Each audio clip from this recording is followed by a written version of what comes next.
আমি একজনের বাড়ি এসেছি, আর কার বাড়ি এসেছি তোমরা তো বুঝে গেছো আমি কার বাড়ি এসেছি।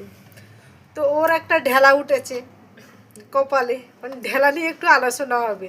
ঢেলা কিছুতে যাচ্ছে না, এখন কি বলতে চাই এখানে কি শোনো। হাতুড়ির বাড়ি মেরে যেতে হবে সেটা বলুন তো। এত ওষুধ খাচ্ছি, এটা খাচ্ছি সেটা খাচ্ছি, কিছুতেই এই হোমিওপ্যাথি ডাক্তার এলোপ্যাথি ডাক্তার সব দেখি কোনো কিছু হয় না। একটাই উপায় আছে, এখন মনে হচ্ছে যে হাতুড়ি বাড়ি মেরে ঠুকে দিই এখানটা, তাহলে ঠিকঠাক হয়ে যাবে, কিছুতেই যাচ্ছে না।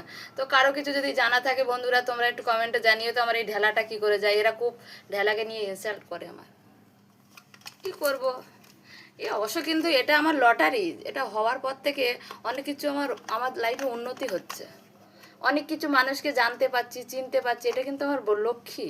কিন্তু তবু ওই মুখে চেয়ারার মধ্যে উঠেছে, কেউ আর চেয়ারাটা পছন্দ করছে না, সব ছেড়ে দিয়ে চলে যাচ্ছে ওই ঢেলার জন্য। তো যদি ঢেলাটা যদি কমে, কি করে কমে বন্ধুরা তোমাদের যদি জানা থাকে প্লিজ আমাকে একটু কমেন্ট করে জানিও।